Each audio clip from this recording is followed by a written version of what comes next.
Hello दोस्तों, स्वागत है आपका स्टडी नाउ 6 चैनल पे। आशा है आप सभी ठीक होंगे। तो चलिए फिर शुरू करते हैं आज की क्लास। तो आज की क्लास में हम नागार्जुन जी के बारे में कुछ जानेंगे, जैसे उनका व्यक्तित्व कैसा था, वे किस काव्य धारा से जुड़े हुए थे, उनकी कुछ रचनाओं के बारे में। इस तरह के प्रश्न आपके इंटरव्यूज़ वगैरह में पूछ लिए जाते हैं रचनाकारों के विषय में। जैसे नागार्जुन जी के बारे में कुछ बताइए, या फिर निराला जी के बारे में कुछ बताइए, उनकी रचनाओं के बारे में कुछ बताइए, वे किस काव्य धारा से जुड़े हुए थे। ठीक है, तो उसे ही आज देखने की कोशिश करते हैं, समझते हैं क्या है नागार्जुन जी के बारे में। नागार्जुन जी का मूल नाम वैद्यनाथ मिश्र रहता है, वास्तविक नाम वैद्यनाथ मिश्र रहता है। ये प्रगतिवादी काव्य धारा से जुड़े रचनाकार रहे, या फिर यूँ भी कह सकते हैं कि प्रगतिशील विचारधारा से संबंधित थे नागार्जुन। माना जाता है कि जिस प्रकार राजनीति में मार्क्सवाद रहा, उसी प्रकार साहित्य में प्रगतिवाद को देखा जाता है। प्रगतिवादी काव्यधारा का उद्देश्य क्या रहा? तो सामाजिक यथार्थ को उजागर करना, अर्थात सर्वहारा वर्ग के प्रति एक सहानुभूति का दृष्टिकोण रखते हुए पूंजीपति वर्ग तथा सामंती वर्ग का विरोध करना। ठीक है, या यूँ भी कह सकते हैं कि किसानों व मजदूरों के प्रति इनकी एक विशेष नागार्जुन जी की एक विशेष सहानुभूति रहती है। ये घुमक्कड़ी व फक्कड़ किस्म के रचनाकार रहे। इसी वजह से इन्हें आधुनिक कबीर भी कहा गया, क्योंकि कबीर जी भी कुछ इसी तरह के व्यक्ति थे, अक्खड़ किस्म के व्यक्ति थे।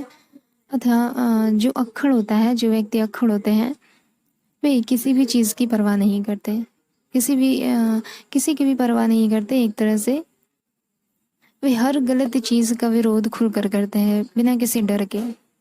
ठीक है, जिस प्रकार कबीर ने तत्कालीन समय में सामाजिक कुरीतियों तथा विसंगतियों का अपनी रचनाओं के माध्यम से खुलकर विरोध किया, बिना डरे हुए, ठीक उसी प्रकार नागार्जुन जी ने भी आधुनिक काल में समाज में फैली हुई बुराइयों का जमकर विरोध किया। ठीक है, किसानों और मजदूरों के प्रति पूंजीपति वर्ग का जो शोषण का भाव रहा है, उसका उन्होंने खुलकर विरोध किया है। इनकी राजनीति पर कविताएं काफ़ी प्रसिद्ध रही, जो आज भी प्रासंगिक है, आज के समय से भी काफ़ी हद तक मेल खाती है इनकी राजनीतिक पर कविताएं जो रही है। जैसे शासन की बंदूक, खुरदरे पैर, घिन तो नहीं आती है, अकाल और उसके बाद। इस तरह की रचनाओं में उन्होंने राजनीतिज्ञों पर कटाक्ष करने के साथ साथ आम जनता को जुबान भी दी है। उनकी निरंकुश शासन का विरोध करते हैं। इनकी रचनाओं तथा वास्तविक जीवन में गहरा सामंजस्य देखा जा सकता है। यहाँ तक कि इन्होंने जो प्रकृति परक रचनाएं लिखी है, जैसे बादल को घिरते देखा है, इसके अलावा और भी जो प्रकृति परक रचनाएं हैं, उनके माध्यम से भी कहीं ना कहीं इन्होंने सामाजिक विसंगतियों पर करारा चोट किया है। इनकी प्राकृतिक परक रचनाएं केवल प्राकृतिक सौंदर्य को नहीं दर्शाती, बल्कि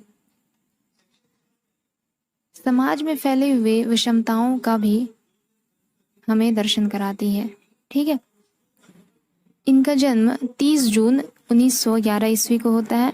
मृत्यु होती है 5 नवंबर 1998 ईस्वी को। इनके बचपन का नाम रहता है ठक्कन मिसर। नागार्जुन जी के बचपन का नाम रहता है ठक्कन मिसर। इनका मूल नाम रहता है, यानी कि वास्तविक नाम रहता है वैद्यनाथ मिश्र। ठीक है, इनकी पहली हिंदी रचना रहती है राम के प्रति। मैथिली एवं संस्कृत के अतिरिक्त ये बंगला साहित्य से भी जुड़े रहे। मैथिली के भी काफ़ी प्रसिद्ध रचनाकार रहे हैं। फक्कड़पन और घुमक्कड़ी प्रवृत्ति के रचनाकार रहे हैं। बचपन से ही इन्हें घूमने की आदत पड़ गई थी। व्यंग परक रचनाएं इन्होंने लिखी है काफ़ी हद तक, और व्यंग करने के मामले में इन्होंने किसी को भी नहीं बख्शा, चाहे वो सरकार हो, समाज हो, मित्र हो, इनका चाहे अपना ही मित्र क्यों ना हो। जब जहाँ जो चीज़ भी इन्हें गलत दिखी है, उसका उन्होंने एक व्यंग्यात्मक रूप में विरोध अवश्य किया है। दीपक एवं विश्वबंधु नामक पत्रिका के ये संपादक रहे। दीपक एक मासिक पत्रिका रही और विश्वबंधु साप्ताहिक। इनकी मातृभाषा मैथिली थी। नागार्जुन जी की मातृभाषा मैथिली रहती है। मैथिली में ये यात्री उपनाम से रचनाएं किया करते थे। ठीक है। इनका प्रथम काव्य संग्रह रहता है चित्र। पत्रहीन नग्नगाछ नामक मैथिली काव्य संग्रह पर इन्हें साहित्य अकादमी नामक पुरस्कार भी प्रदान किया जा चुका है। इन्हें उत्तर प्रदेश भारत भारती पुरस्कार भी दिया जा चुका है। बिहार सरकार का राजेंद्र प्रसाद पुरस्कार भी इन्हें प्रदान किया जा चुका है। नागार्जुन को आधुनिक कबीर कहा जाता है इसी वजह से, क्योंकि कबीर के समान ही ये अक्खड़ किस्म के रचनाकार रहे, बुराइयों का खुलकर विरोध करने वाले। इनकी कुछ कविता संग्रह है। युगधारा, सतरंगे पंखों वाली, प्यासी पथराई आंखें, तुमने कहा था।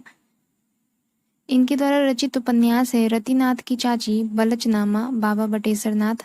इनकी कुछ प्रतिनिधि रचनाएं रहती हैं। प्रतिनिधि कविताएं, शासन की बंदूक, खुरदरे पैर, घिन्न तो नहीं आती है, बादल को घिरते देखा है, अकाल और उसके बाद। ठीक है।